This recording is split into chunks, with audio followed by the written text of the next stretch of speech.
Nagbabalik na naman ang inyong tagapaglingkod ng mga balita at pawang katotohanan lamang. Naging mainit nga na usapin sa mundo ng social media. Umingay ang buong bayan sa balitang may matinding hidwaan umano sa pagitan ng mga henral at isang makapangyarihang opisyales na tinatawag na si Kuting. Maraming tao ang nag-aabang sa susunod na mangyayari sa lumalalang sigalot. Ayon sa mga usap-usapan, may mga aligasyon na katiwalian na naging sentro ng kontrobersya. Dahil dito, ilang matataas na opisyal ang nanawagan ng masusing imbestigasyon. Iginit ng mga general na dapat manaig ang katotohanan at pananagutin. Isinagawa ang sunod-sunod na pagpupulong upang tiyakin ang mga isyu. Habang tumatagal, lalong tumitindi ang tensyon sa magkabilaang panig. Marami ang nagtanong kung sapat ba ang mga ebidensyang ihaharap. Ang ilang opisyal ay humihiling ng patas at transparent na proseso. Samantala, patuloy na nagbigay ng pahayag ang magkabilang kampo upang ipagtanggol ang kanilang panig. Dumating ang araw ng pagdinig kung saan inilatag ang iba't ibang dokumento at testimonya. Naging sentro ng atensyon ang magiging pasya ng mga kinauukulan. Binigyang diin na ang mga anuang aksyon ay dapat naayon sa batas at tamang proseso.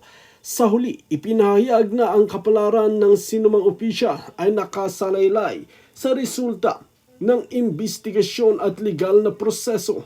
Nagtapos ang kwento sa paalala na ang hustisya ay dapat nakabatay sa katotohanan at hindi sa mga haka-hakal lamang. Well mga kaibigan, para nga sa karagdagang impormasyon, panoorin niya natin ang buong video. At kung bago ka pa lamang sa akin channel, huwag kalimutan i-click ang subscribe button at notification bell para lagi kang updated sa ating mga bagong video. At para sa sulit viewers natin dyan, maraming salamat sa walang sawang pagsuporta. Magandang gabi sa inyo. Maraming salamat sa pagtangkilik ninyo. Alan Sulya.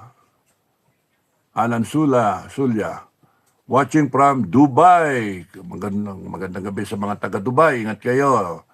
Labilabs, watching from Lebanon. Kamusta kayo sa Lebanon? Edralyn Pila. Good evening, Kapdad. Watching from Hong Kong. Ingat ka lagi, sir. Thank you.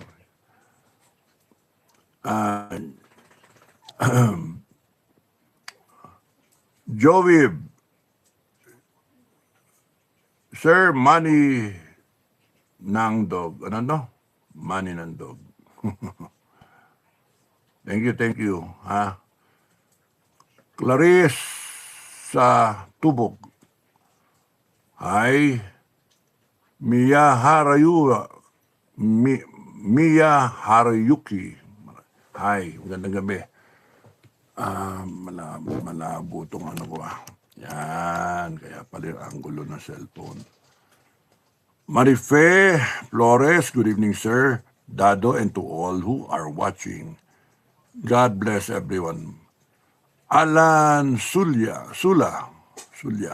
Hi. My love, good evening, sir. Ano update?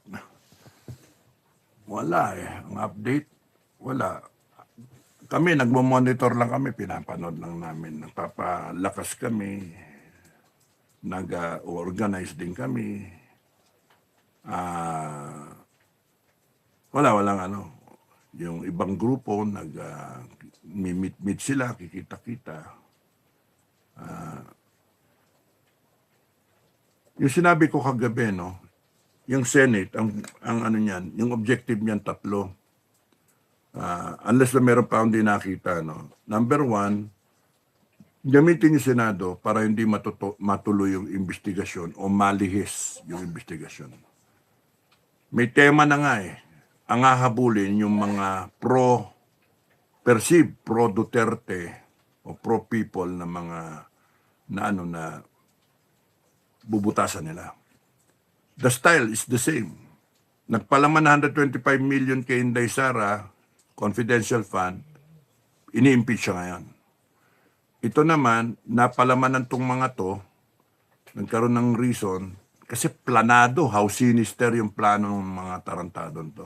Para naisip nila, in the event later on, magagamit nila, and then ito throw off dito sa mga against the administration ng mga politiko. Kaya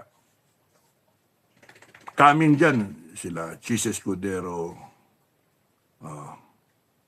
coming dyan yung yan si Joel, tapos nun. So yung angulo nung kay Bongo, pwede rin si Bongo tirahin yan tungkol doon sa past administration, kung ano man yung complaint sa kanya. Or yung ICC. Kasi nahabol si Bato. Dalawa na. Tapos nun si Jinggoy, si Joel Villanueva, tapos nun baka si Escudero. And then yung, I don't know. Tapos si Marcoleta, nasuhan ng plunder. Imagine, okay lang sana magkasuhan kayo. Bakit walang kaso itong mga nabanggit noong 18? Kaya kitang-kita, pinagtatakpan nyo yung katotohanan, pinagtatakpan yung investigasyon na mangyari para kayong mga magnanakaw talaga, kayong mga plunderer talaga, makatakas kayo. Kakalkalin ninyo yung Constitution para walang laban yung mga kokontra sa inyo. Timbog sila. No election dahil sa, alam yung talo kayo. Pero meron kayong fallback, nandiyan si Garcia sa COMELEC. Kaya nga, napaka-sama nitong administrasyon na to. At dahil sa pinapuwersa nila, pinaplano nila, binabudgetan nila ang pagkakahiwalay ng mga Pilipino, mainstream media, SOCMED, vloggers, troll farms. Binabayaran nila yon, mini-maintain nila, bilyon ang abutin yan, tapos noon, banat ng banat para mahati ang Pilipino. Pagka natin divide and rule, pagka natin Pilipino, sino magrarally? Wala. Mababaw ng Pilipinas sa utang. Okay, we can take that.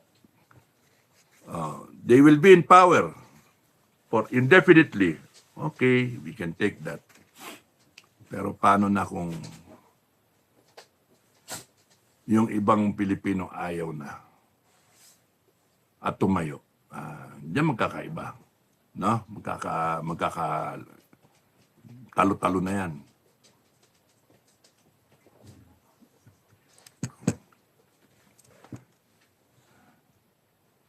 Ano nga kaya gagawin ng AFP, tsaka PNP? Pala, isipan anong gagawin? Nakakatay yung ilong ko.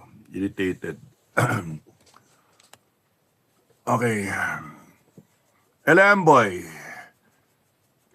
Patriots seems to be always sleepy. Hi, Sir Dado. Good evening. Ay, naantok ako.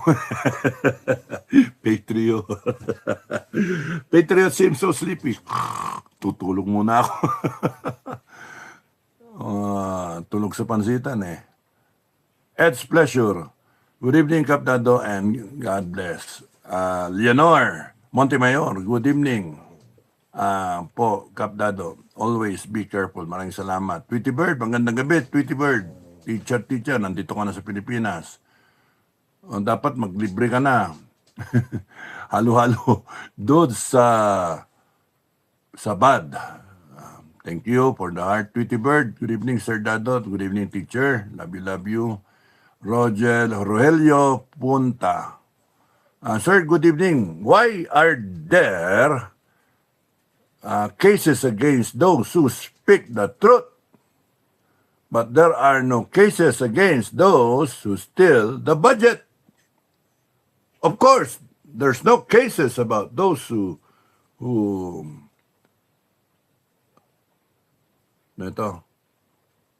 steal the budget because they're not using cases. They're using maleta. Suitcases. Kuha niya. Paano? Hindi sila kasama. Yung iba, sila yung kinakasuhan. Hindi sila kasama sa sindikato. Cases lang. Pero yung mga kasama sa sindikato, suitcases ang binibigay. Okay. Ele Amboy, Sir Dado, Lacson said in his interview that they will always walk out so that only the majority will go to jail. Ay, nako. Tandaan niyo yung pangalan ng mga yan. Yung mga senator na yan, tandaan nyo. Mga kababayan na matitino, mga kababayan na matitino. Pag-ikot ng gulong, malalaman na natin. At in fact, Madam President, alam mo na yung mga senator na na kakampi mo. Alam mo na yung sa Congress kung sino yun. Now, therefore, mayroong pwede nang gumawa ng listahan, no? O revise yung listahan. So, kung titignan ninyo, anong gagawin nyo doon sa 11? Jail them, lahat sila. Anong immunity pinagsasabi ninyo? Tangang ginagago nyo Pilipinas. Ay, huwag nyo kami paglulukuhin. Ang binababoy nyo Pilipinas. Alam nyo kasi tumanggap kayo eh. Tumatanggap kayo. Ayaw nyo mabisto kayo. Gagamitin nyo lahat ng paraan para hindi makapag-imbestiga yung Blue Ribbon Committee. Kasi pagka the moment umupo yung Blue Ribbon, nag-convene yan, umupo, ayan na ang testimonya ng 18. Tapos may masusunod na 12.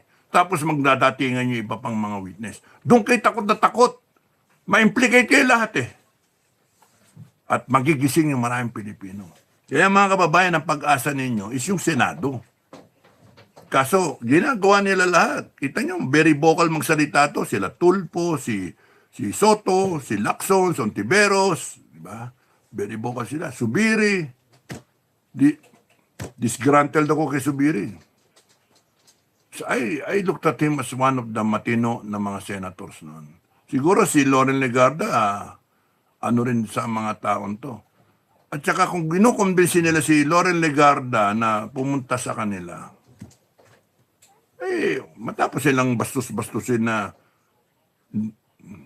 salita sila na salita kung ano, tas walk out sila. Nakasesyon, walk out ka. Binoto ka ng taong bayan. Hindi ka binoto ng taong bayan para mag-walk out. Binoto ka ng taong bayan para representan ninyo ng lahat ng bumoto sa inyo, kayong mga senator, kay either side. Makipagtagisan kayo ng talino kung anong posisyon ninyo.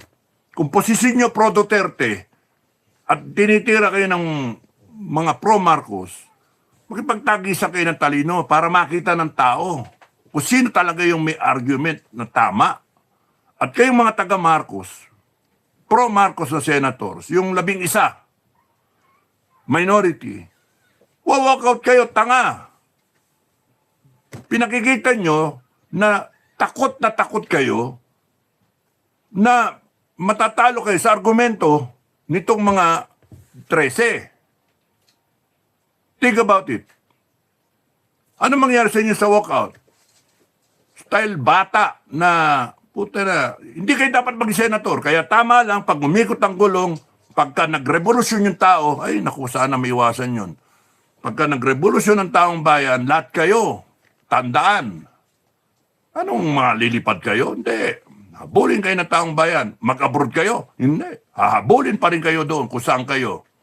We will tie up with Mossad.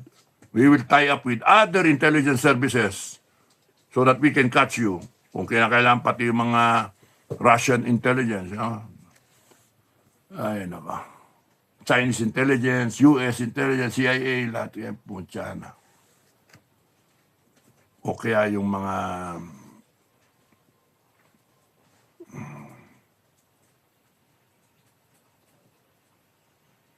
ganyan eh. Imagine intoxicated with power. Binoto kayo ng tao to represent them.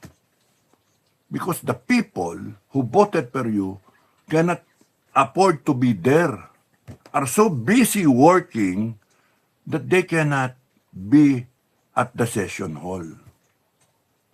Kung pwede nga lang lahat ng Pilipino nandun sa session hall Doon pa lang pagsisigawan namin kayo, putang ina nyo, walk out po kayo, magkago!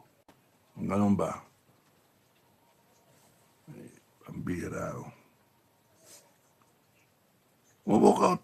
Hindi, pagmamalaki nila sa labas. Kung ano-ano sasabihin nila. Parang ano, tapos nun, pagkabalik ninyo sa Lunes, parang wala nangyari, plastikan kayo. Tang-ina nyo. Putang ina nyo talaga. Kaya sabi sa inyo mga kababayan, pag-ikot ng gulong, baguhin natin itong setup natin. Gago. Ba't kayo nakikinig sa mga ganyang ad hominem na yan, mga ganon ba? Ba't kayo nakikinig sa mga puta? Sila lang ang magaling. Biased. Ang sa akin, pananagutin na lang lahat yan. Accountable lahat. Pananagutin. Hindi tama yung mga pinagagawa ng mga yan. Iyo-hostage drama nila yung institusyon para lang masunod yung masuportahan yung kriminal, yung mastermind dito. You see how low they have come to? They have become low level na sila in terms of character. Para lang mag-walk out ka, para lang i-delay yung Senate. Para lang maiwasan yung pag-imbestiga sa flood control. Tapos madudulas kayo na meeting dyan sa hotel, tapos nun pag-usapan charter change.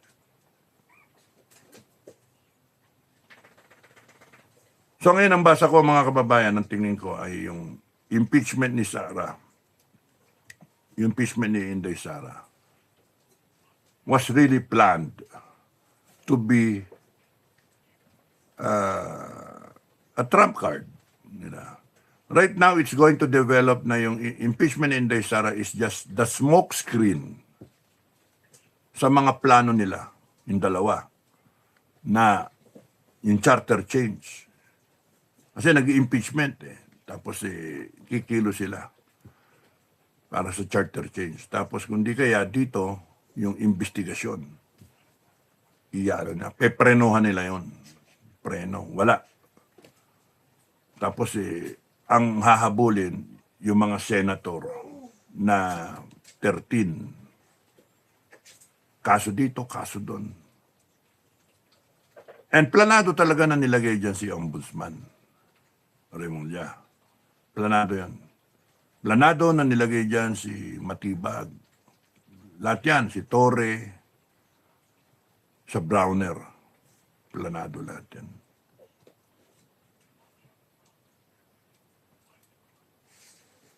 That's why I can say na, I can conclude that this government is an evil government and it has to perish. Masodom and Gomorrah. Meanwhile, ang taong bayan naghihirap. Question mark. There is a looming, ibig sabihin malapit na. Makikita mo na dark clouds approaching. Ano ibig sabihin nun? Lakas ng ulan, bagyo. Kumbaga sa Pag-asa, 5 days, makikita na, papasok na sa PAR natin. Pero meron pang mga 3 araw bago mamadama, bago tayo magkamakros yung bagyo. So, the Bible said it in Revelations. It's there, it's coming. Definitely it's coming. Hindi pwedeng lumihis. It's coming our way. Cleansing. Para ma-establish yung 1,000 years millennial reign ni Kristo, Jesus Christ. He will come, second coming. Pero sa Hudyo, first coming pa lang yun. Tignan mo yung mga yan. Napakot sa krus na lahat. Anyway, kanya-kanya yan. So, dadating siya, mag-cleansing. Tapos 1,000 years na reign and before judgment na. 1,000 years, imagine. Kung brand new yung katawan natin nun, sarap no? 1,000 years. Di ako mag-aahit nun para yung aabot hanggang lupa. Pwedeng gawing basahan. Habang lagyan mong kahoy, pwedeng map. Musunod yung baba. Nakakatawa. Puyat lang ako niyan, puyat. Kung ano-ano naisip eh. Ah, super. Ano ito? Si Beth muna. Betty. Magpo ka ako na ano, halika dito. Betty. Ito. Mateo. Kala ko Metran eh. Betty Mateo. Have a good night, Cap. Thank you. Dado superpower na si Boying Remulla, Kongreso, DILG at iba pa through the RA Syndicate. Alam nyo, kahit anong sindikato naman, nasusupil yan ng panahon ni Fernando po eh. Kaya nga, pasuntok lang si Fernando po, pero yung bida sa kwento ng Pilipinas, ang bida, taong bayan. So, masusupil natin lahat yan. Matter of time. Ako, I'm not in a hurry. Although yung iba sa inyo, sinasabi na, sir, tayo na kayo. I received the first sign already. And then yung second sign, I don't know when. Well, hindi mo naman kailangan madali niyan kasi kung divine intervention, mangyayari na lang yon. Walang pigil yan, mangyayari yan. Tapos gagamitin niya lang ang tayo, mga Pilipino, para maayos niya ang Pilipinas. Tayong gagamitin. A few good men. Tingnan natin. baka lilima lang yan. Tingnan natin. Okay? Basta lahat ng kakampi sa akin, sumama kayo sa akin. Kain tayo halo-halo. Dragon Firefly, good evening, Cap Dado. Okay, magandang gabi. Ryan Francisco. People Power Incorporated. JIL Christians and Muslim. People Power, INC, JIL Christians and Muslim.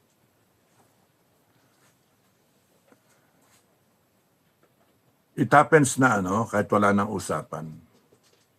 If you're all aware, itong masasabi ko lang sa Kristiyano, sa Catholic Church, sa JIL, sa El Shaddai, Jesus, JC, Muslim groups, lahat, may mga kanya-kanya kayong grupo. In fact, di ba nakakaya, lalo na sa Catholic Church, itong mga nagkakalat, panay Katoliko, pupunta pa sa simbahan yan, ganyan-ganyan pa. That's our Father. My Lord and my God pa. Tapos sasabihin, I believe in God, the Father Almighty. Di ba? May ganun pa eh. Tapos, peace be with you. I'm not mocking, naiinis ako. Nahihiya ako. I'm a Catholic Christian. I'm a Catholic. And it's sad na yung simbahan mismo, mga pare, sila iba-iba yung posisyon. At gusto ko malaman din kung natanggap din ng maleta yung iba dyan.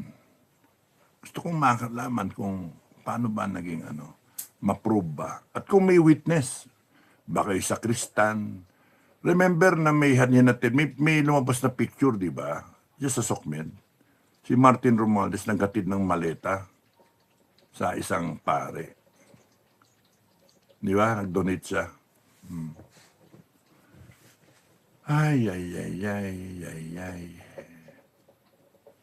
Di ba nakakaya that kayo na mga ministers,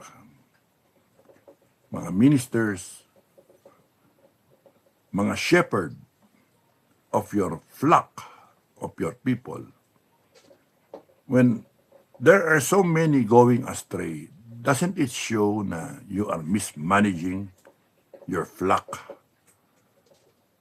Putra kasi, Ang dami magnanakaw eh. Ang daming magnanakaw. Buong sangay ng gobyerno, may mga magnanakaw na eh, may mga plunderer na eh. Tapos ang daming involved. The greatest nakawan in the entire history of the Philippines. Ano yun? Hindi naman Muslim yun. No? Diba? Mga Kristiyano. Protestant, Kristiyano. Ano yun? Bakit? Ba't hinayaan nyo yung inyong mga flock? Tapos ang galing-galing na magsalita kayo na separation of church and state, mga ganon. Pero in-influensahan ninyo yung Di ba nakakaya? Nakakaya eh, kasi nagkakalat yung iba eh, na members ng flock ninyo. Lalo na yung Catholic Church. Imagine all that hypocrisy, no? Kung nandito lang ang Jesus Christ, sana pilang galitan kayo dun eh. Pero it will all come to pass. Matatapos yan. Hindi papayag ang langit na mamayagpag ang kademonyohan. Hindi papayag. Kaya nga ganun lang. Hintay lang natin. God will be there. He will intervene. And then He will move mountains through you, kayo, mga Pilipino. He will reboot the country through you, Filipinos. Iwasan nyo lang yung maging rule. Kasi anger. Di ba yung parang Star Wars ba? Di ba? And there is fear, and there's anger, may hate, di ba? It all leads to the dark side. Sabi ni Yoda. Kaya, I sense so much fear in you, mga Filipino people. Silent martial. Maraming nagsasabi, Sir, paano yun? Silent martial na, parang tatakot na eh, no? Nasabi naman sa inyo eh, may hangganan yan, hindi na pwede. Eh, kanina, iniisip ko eh, ano yan? Yung mga illegal search. Paano mga NBI, CIDG, no? Question ko sa inyo. Paano kung merong isang leader dyan, ng tao, na hinahangaan ng mga tao, at biglang sinabi sa entablado, putang ina ninyo, ulitin ninyo pa, mag-aresto kayo o pumasok kayo sa bahay ng may bahay, na wala kayong search warrant, illegal search, no? Subukan nyo pa kayo, we will declare a revolution. Tang-ina ninyo, gago kayo Ayun. Pag kami gumawa kaya ng ganong mga Pilipino, no? Isa pa, sige, isa pa, gawin nyo. The moment na gagawin niya ng NBI at saka ng CIDG, wala kayo respeto. Kayo dapat nagpapatupad ng batas, kayo nagbabiolate ng batas. Sana man lang meron kayong papel eh. Tapos idadahilan nyo ICC, walang jurisdiction yung ICC sa atin. Pipilit ninyo meron. It violates the Constitution. Pero anong katwiran meron kayo? That is enough ground para yung tao sabihin, mga Pilipino sabihin, sige, gawin nyo pa ulit. Isa na lang. Magre-revolusyon kami. O ano ang gagawin nyo? Ipagpipilitan ninyo? Din, takot kayo. Ganon, takutan eh. Hindi nyo nakikita, takutan. Tatakot kayo mga Pilipino kasi tinatakot kayo ng mga tukmoy na to. Pinipilit nila na libangin kayo, bangagin kayo. Takot kayo sa power nila. Hiniram lang sa atin yun. Tayo nagbigay ng power sa kanila, mga kababayan. All government authority emanates from the people. I swear, in the name of God,